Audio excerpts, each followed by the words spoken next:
सभी को नमस्कार। वोकेशनल एजुकेशन की ई लर्निंग क्लासेस में एक बार फिर आप सभी का स्वागत है। मैं vocational teacher Mandeep Kumar retail, posted at G++ Urlana कला पानीपत, आपका अपनी इस वीडियो में एक बार फिर स्वागत करता हूं। देखिए, आज का जो हमने विषय चुना है वो 11th क्लास की फर्स्ट यूनिट, जैसा कि आप नाम ऊपर देख पा रहे हैं, फंडामेंटल्स ऑफ रिटेलिंग का फर्स्ट लेसन नाम मेंशन है, describe the fundamentals of retailing. हमने इस सेशन को आज की वीडियो के लिए चुना है और हम शुरुआत करने जा रहे हैं अपने इस लेसन की कि भाई फंडामेंटल्स ऑफ रिटेलिंग। देखिए, जो रिटेलिंग सब्जेक्ट है या जो विषय है उसका सिंपल सा अर्थ है, रिटेल क्या होता है। रिटेल व्यापार करने का एक ऐसा तरीका होता है या फिर जिसमें वस्तुओं को छोटी छोटी मात्रा में ग्राहक की ज़रूरतों के अनुसार बेचा जाता है। अब देखिए, कोई भी चीज़ जिसकी हम जब शुरुआत करते हैं तो उसके जो बेसिक्स होते हैं वो हमारे को पता होना चाहिए। अब जैसे रिटेल की शुरुआत कर रहे हैं, ऐसे ही इसके भी बेसिक्स होते हैं। या फिर जैसे आप अगर इंग्लिश विषय को सीखना चाहते हैं तो उसके भी बेसिक्स होते हैं। जैसे इंग्लिश के बेसिक्स हो गए हमारे अल्फ़ाबेट्स ABCD। अब बात की जाए मैथमेटिक्स की, उसके भी हमारे बेसिक्स होते हैं। जैसा कि आप जानते हैं कि भाई हमारी काउंटिंग्स होगी 1 2 3 4। देखिए, अगर किसी भी विषय के जब तक आप सभी को बेसिक्स नहीं पता होंगे तो उनके बगैर आप लोग किसी भी विषय का पूर्ण ज्ञान नहीं कर पाएंगे। अब उन्हीं बेसिक्स के आधार पर हम शुरुआत कर रहे हैं अपने विषय की, अपने टॉपिक्स की, कि भी फंडामेंटल्स ऑफ रिटेलिंग। अब शुरुआत करने जा रहे हैं हम यहाँ से कि meaning and importance of retail. देखिए, रिटेल का अर्थ मैं आपको बता ही चुका हूँ कि भी जिसमें वस्तुओं को छोटी छोटी मात्रा में ग्राहकों की ज़रूरतों के अनुसार बेचा जाता है, उसको रिटेल कहते हैं। और बात की जाए इम्पोर्टेंस की, अब इम्पोर्टेंस के लिए मैं एक छोटा सा एग्जाम्पल लेके चलूँगा। जैसा मैंने अपनी पहली वीडियो में भी डिस्कस किया था कि भाई देखिए, जब हमारे पास रिटेल सेक्टर नहीं था, उससे पहले हम अपने जब काम पूरे करते थे वो कैसे होते थे।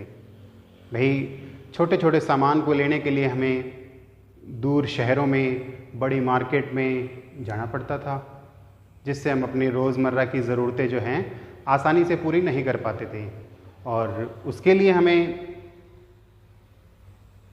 पैसा भी ज़्यादा खर्चना पड़ता था और समय की भी बर्बादी होती थी। इन दोनों चीज़ों की बचत के लिए हमने रिटेल सेक्टर की शुरुआत की। अब देखिए, जो दुकानें या स्टोर हमारे घरों के आसपास हैं, वो सारे स्टोर हमारी जो रोज़मर्रा की ज़रूरतें हैं उनको आसानी से पूरा कर देते हैं।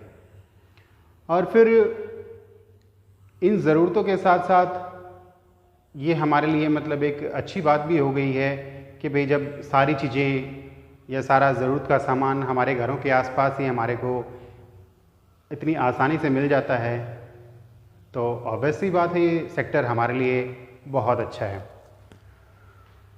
देखिए, अब मीनिंग और इम्पोर्टेंस की बात हम कर चुके हैं रिटेल सेक्टर की। अब हम बात करेंगे ऑर्गेनाइज्ड एंड अनऑर्गेनाइज्ड रिटेलिंग की। देखिए, रिटेल सेक्टर को बेसिकली 2 भागों में बांटा गया है, ऑर्गेनाइज और अनऑर्गेनाइज सेक्टर। हम बात करें ऑर्गेनाइज सेक्टर की कि ऐसा क्षेत्र जहाँ पे सारी चीज़ें हमें व्यवस्थित तरीके से अच्छी प्रकार से रखी हुई मिलती हैं, या फिर इस तरह का बिजनेस जिसमें सारी चीज़ें व्यवस्थित तरीके से की जाएं, वो क्षेत्र हमारा ऑर्गेनाइज क्षेत्र कहलाता है।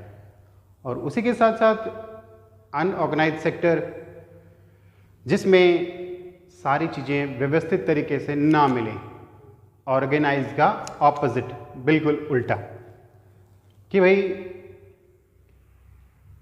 जब जो हमारे घरों के आसपास जो छोटे छोटे स्टोर्स होते हैं वो मोस्टली अनऑर्गेनाइज्ड रिटेल स्टोर होते हैं। और हमने देखा होगा कि भी ऑर्गेनाइज सेक्टर जो बड़े बड़े मॉल हैं, बड़े बड़े ब्रांडेड स्टोर हैं, वो सारे आपके ऑर्गेनाइज सेक्टर में आते हैं। अब इन दोनों के अर्थ के जानने के बाद हम कोशिश करेंगे अब इन दोनों में अंतर की बात की जाए। देखिए, जो हमारा ऑर्गेनाइज सेक्टर है, अब हम शुरुआत करते हैं अंतर की इन दोनों में। तो बेसिकली सबको पता है कि जो हमारा ऑर्गेनाइज सेक्टर है उसमें जो पैसे की लागत आती है, यानी उस सेक्टर को शुरुआत करने के लिए वो ज़्यादा पैसे लगते हैं, और अनऑर्गेनाइज सेक्टर में कम पैसे की ज़रूरत होती है उस बिज़नेस को शुरू करने के लिए। बात की जाए प्रोडक्ट्स की वैरायटी की, तो जो हमारा ऑर्गेनाइज सेक्टर होता है उसमें हमें वस्तुओं के प्रकार जो है ज़्यादा मिलते हैं, वैरायटी ज़्यादा मिलती है, किस्में ज़्यादा मिलती हैं। और उसी प्रकार जो हमारा अनऑर्गेनाइज सेक्टर होता है वहाँ पे हमें वस्तुओं की कम मात्रा मिलती है।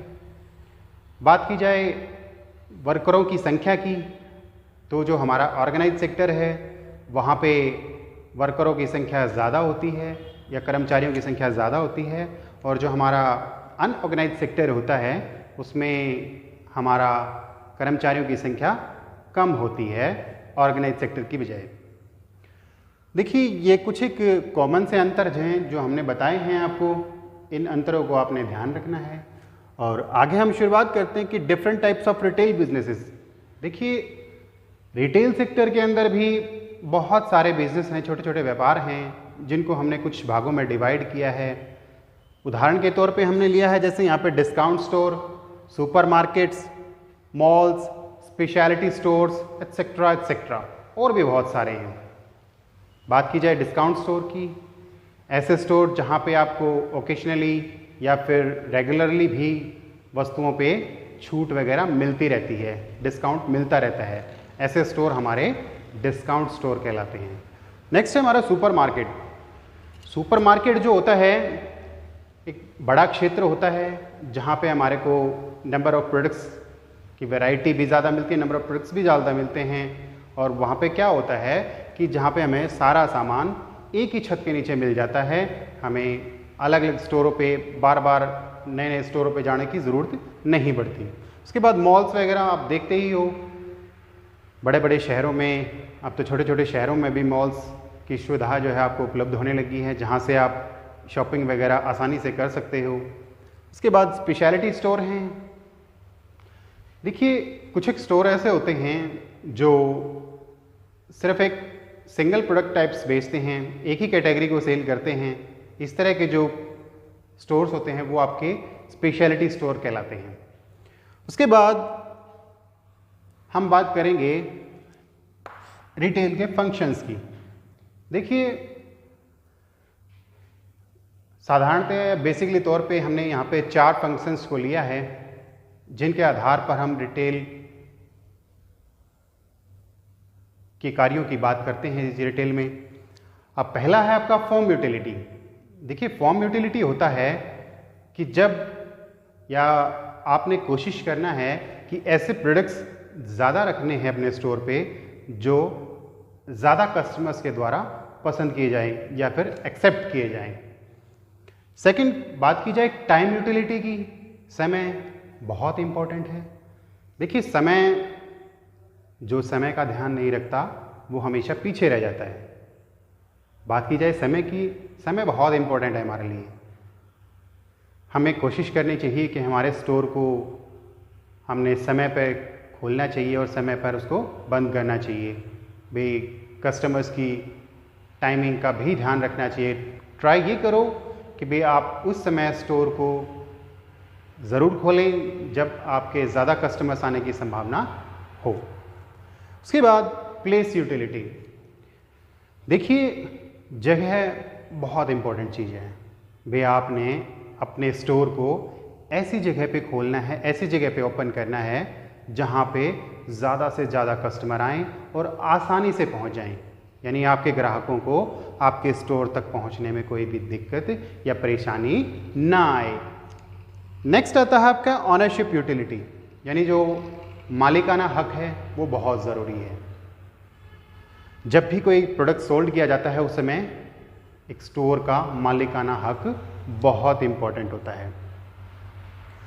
नेक्स्ट हम बात करते हैं रिक्वायरमेंट्स ऑफ रिटेलर। देखिए, एक जो रिटेलर होता है उसकी भी बहुत सारी ज़रूरतें होती हैं। देखिए, एक सिंपल सा एग्जांपल लेते हैं कि जैसे मैं अपने आप को रखता हूँ एक एज ए रिटेलर। देखिए, मेरी कुछ ज़रूरतें हैं, मैं चाहता हूँ कि भाई मेरे स्टोर पे किस प्रकार के कस्टमर आएँ, यानी जो कस्टमर सोच के अपने मन में आता है ना कि भाई मेरे साथ ऐसा हो तो मेरे को बहुत अच्छा लगे, तो वैसे ही आपका एक रिटेलर भी उसी प्रकार ऐसा ही सोचता है कि भाई मेरे पास इस तरह के कस्टमर आएँ, मैं उनके लिए ये करूँ, वो मेरे लिए ये करें।